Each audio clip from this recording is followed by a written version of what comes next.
We are the rocket design team. And we are the multi-rotor design team. And this year, we will be collaborating as the Advanced Aerial Vehicle Group 2.0 to participate in the Argonia Cup competition. Over the last year, we've been working really hard to improve our designs. Here are some of the things that we've been improving on.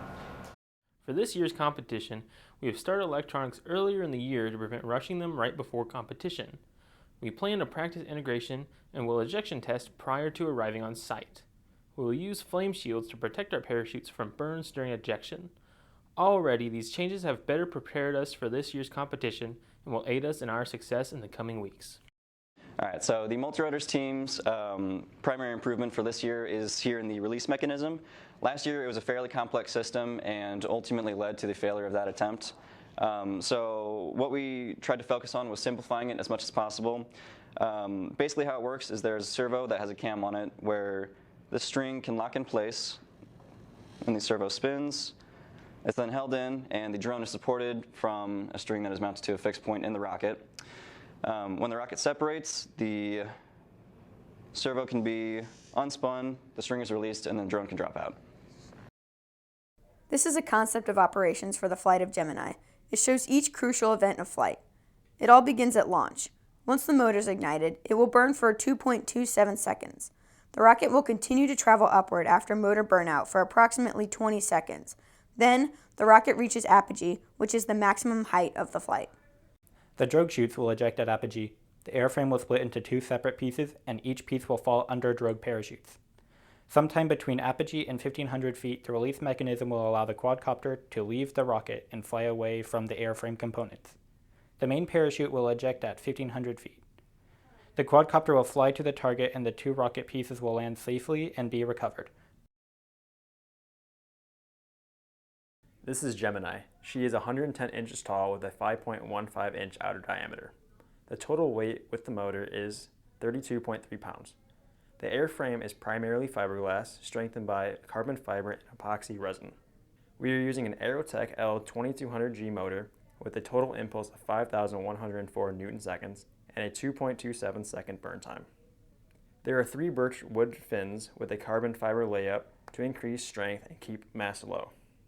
The lower section of the rocket holds 2 parabolic parachutes, a drogue that deploys at apogee and a main that deploys at 1,500 feet from the ground.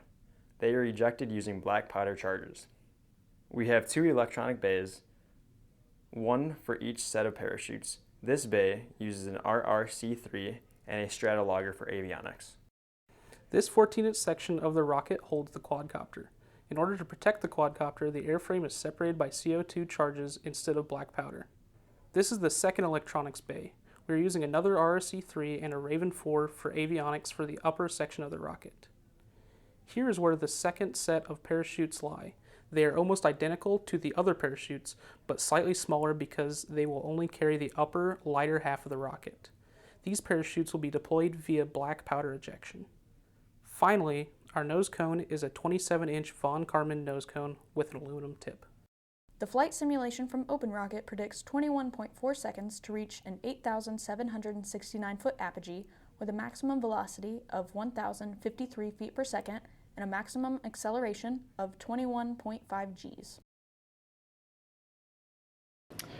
Our team's responsibility is to maneuver the golf ball back to the landing zone after a rocket has done their part and put us up in the sky.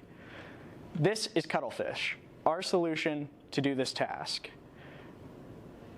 It is a custom-made folding quadcopter that folds up small enough to fit inside of a rocket tube while unfolding with enough power to get us where we need to go. On board, there's a suite of sensors and systems designed specifically with this task in mind. We have a long-range radio communication system that can communicate with the aircraft up to 15 miles away. We also have a digital video transmission system that will give us a video feed from the entire time we are in the sky. As well, we have a GPS and RTK system that will make sure that we always know where we are.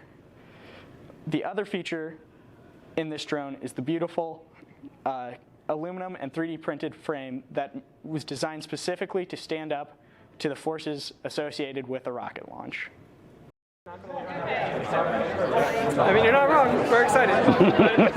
But it's more than that. Yeah. Hey, guys. We're excited for our second opportunity to participate in the Argonia Cup competition. This year, we hope that our results can reflect on our improvements. Let's go. We got this. We got it. We got it.